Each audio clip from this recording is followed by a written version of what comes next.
Assalamu alaikum everyone. I hope you all are doing good. Welcome to another video. This video is about most common query, that how many motivational letters are required in joint application and what is the pattern of motivational letter. ठीक है?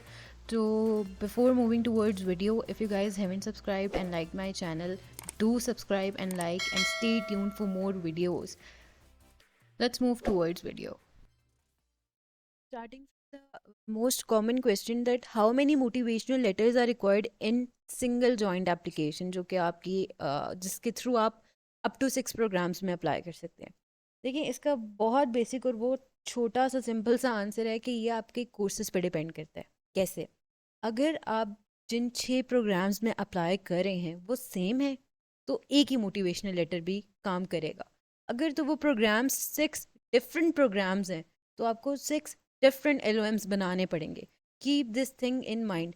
Example के तौर पे कि अगर आप MS finance में apply कर रहे हैं एट ओलू यूनिवर्सिटी, ठीक है, और एमएस फाइनेंस ही में अप्लाई कर रहे हैं इन तुर्की यूनिवर्सिटी में, तो आपका एक मोटिवेशनल लेटर काफ़ी है. मतलब आपको डिफरेंट मोटिवेशनल लेटर्स नहीं बनाने होंगे.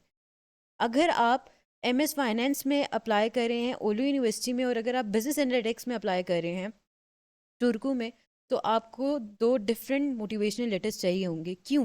क्योंकि देखिए, मोटिवेशनल लेटर का मकसद क्या होता है? उसमें हम लिखते हैं क्या है? उसमें हम लिखते हैं कि हमारा इस कोर्स में इंटरेस्ट क्या है, हमारा इस कोर्स का क्या लिंक है हमारे बैचलर्स कोर्स से, हम क्या, हमारे कैरियर गोल्स हैं, हमारी क्या मोटिवेशन है इसको पढ़ने में.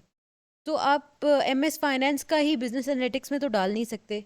आपको चीज़ें चेंज करनी पड़ेंगी, कुछ लाइंस, कोर्सेज और ये सब चीज़ें थोड़ी बहुत आप एक जेनेरिक बना लें. और उसको, अगर आपके डिफरेंट प्रोग्राम्स हैं और आप उसके एमएस की हेडिंग्स और फील्ड्स के अंदर जो चीज़ है, जैसे एमएस फाइनेंस एक डिफरेंट फील्ड है, बिजनेस एनालिटिक्स एक डिफरेंट फील्ड है, तो उसकी जो जेनेरिक आपकी लाइंस होंगी कि मेरा ये कोर इंटरेस्ट है, या मैंने बैचलर्स में ये कोर्स पढ़ा था, मैं अकाउंट्स और फाइनेंस बैचलर्स में किया था, तो मुझे ऐसा लगता है कि जी मैं फाइनेंस मेरा स्ट्रॉन्ग है तो मैं एमएस फाइनेंस में जाना चाहती हूँ. वेयर एज के मैंने बिजनेस एनालिटिक्स, मेरी डिग्री एक बिजनेस बैकग्राउंड की थी, तो मेरा स्टैटिस्टिकल या क्वांटिटेटिव जो पार्ट है वो बहुत स्ट्रॉन्ग है, मुझे बिजनेस एनालिटिक्स पढ़ने का बहुत शौक है, या मेरे ये इंटरेस्ट को आप ज़ाहिर है उस यूनिवर्सिटी के करिकुलम को भी देखेंगे, उस स्पेसिफिक प्रोग्राम के, उसमें से आपको जो कोर्स आप उसको टारगेट करेंगे. तो इस तरह से डिफ्रेंशिएट आप करेंगे अगर 2 डिफरेंट मास्टर्स प्रोग्राम्स है. तो ये बहुत सिंपल सा आंसर था, मुझे भी बहुत देर बाद मिला इसलिए मैंने. और ये बहुत कॉमन क्यूरी है हमारे यहाँ पे. लोग बहुत कंफ्यूज होते हैं कि हमने एक बनाना है, 2 बनाने हैं. तो this totally totally depends upon your courses. अच्छा, पैटर्न ऑफ मोटिवेशनल लेटर, ये भी एक बहुत कॉमन क्वेश्चन है कि पैटर्न क्या है. ये यूनिवर्सिटी पे डिपेंड करता है. यूनिवर्सिटीज़ की अपनी इंस्ट्रक्शंस होती हैं sometimes writing on to writing about motivational letter. जैसे मैंने अभी रिसेंटली तामप्रे यूनिवर्सिटी में अप्लाई किया है.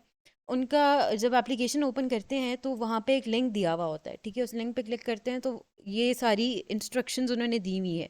अब यहाँ पर अगर हम देखें, ये कुछ पॉइंट्स गिवन हैं कि why do you choose this program to apply, what are the areas of interest, if you are applying in more than one program, तो उसकी ऑर्डर ऑफ प्रेफरेंस की जो आपकी एक्सप्लेनेशन है वो दें, अपनी मोटिवेशन डिस्क्राइब करें, अपनी जो आपने प्रायर, यानी अपना बैचलर्स जो आपने प्रायर स्टडी की है, where and what field you have studied prior, आपने क्या पढ़ा है इसमें अप्लाई करने से पहले, अपना एजुकेशनल बैकग्राउंड को इससे लिंक करें कि आप सूटेबल कैंडिडेट कैसे हैं इस प्रोग्राम के लिए, और आपकी कैरियर गोल्स क्या हैं, आपकी फ्यूचर स्टडीज़ को कैसे कंट्रीब्यूट कर रहा है टामटे यूनिवर्सिटी. ये उनका एक स्ट्रक्चर है. वो ये चाहते हैं कि जो आपका मोटिवेशनल लेटर है वो इन इंस्ट्रक्शंस को फॉलो करे, वो इन इंस्ट्रक्शंस को आंसर करे, वो इन क्वेश्चंस को आंसर करे. तो आपने ये चीज़ मद्देनज़र रखते हुए उनका तामप्रे यूनिवर्सिटी का लेटर ऑफ मोटिवेशन बनाना होगा. यह आपको यूनिवर्सिटी की वेबसाइट से मिल जाता है. आप सर्च करेंगे गूगल पे तो आपको स्पेसिफिक यूनिवर्सिटी का मिल जाएगा, नहीं तो एप्लीकेशन जब आप ओपन करेंगे तो वहाँ पर भी लिंक होगा ही होगा, लाजमी होगा. और इनकी और भी इंस्ट्रक्शंस थी. So these are the small queries. और इस ये कोई इतनी परेशानी वाली बात नहीं है, आप लोगों को सब चीज़ें, सब डाटा अवेलेबल है. और अगर आप लोगों को बहुत ही मुश्किल आ रही है मोटिवेशन लेटर बनाने में, what you can do is chat GPT करें 2-3 टेम्पलेट्स.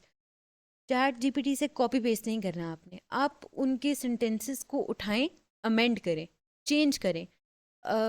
मेरा ख्याल है हम सब मास्टर्स अगर करने जा रहे हैं इंग्लिश में किसी भी फॉरेन कंट्री में, तो आइल्स भी सबने दिया होगा, पीटीई भी दिया होगा, इतनी तो ग्रिप होती है, इंग्लिश में ही मास्टर्स करने जा रहे हैं, इतनी ग्रिप तो होनी चाहिए इंग्लिश पे कि आप अमेंड कर सकें उन सेंटेंसेस को। कॉपी पेस्ट वाला काम नहीं करना, क्योंकि प्लेजरिज्म बहुत ज़्यादा स्ट्रिक्ट होता है फिनलैंड में, और वो इस चीज़ को बहुत स्ट्रिक्टली लेते हैं। एनी हाउ, जो हमारी जॉइंट एप्लीकेशन है वो आज से स्टार्ट हो रही है, 3 जनवरी से, और 17 जनवरी को ये एंड हो जाएगी।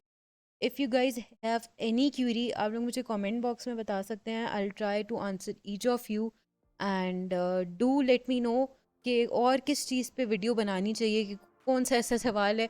जॉब सिचुएशन पे मैं अभी इसलिए नहीं बना सकती क्योंकि मैं वहाँ खुद हूँ नहीं, बेशक कि मुझे पता है, मेरी अपनी रिसर्च बहुत है, लेकिन आप लोग एक दो चैनल्स को मैंने लिंक किया था, उनके मैंने चैनल्स के लिंक भी स्टोरीज़ में पोस्ट किए थे, उनके आप चैनल्स चेक कर सकते हैं, वो लोग पोस्ट करते हैं जॉब सिचुएशन के बारे में और सब चीज़ों के बारे में। You can watch their YouTube channel.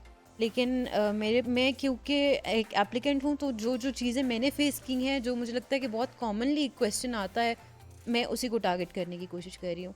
So stay tuned for more videos, and take care. अल्लाह हाफिज़।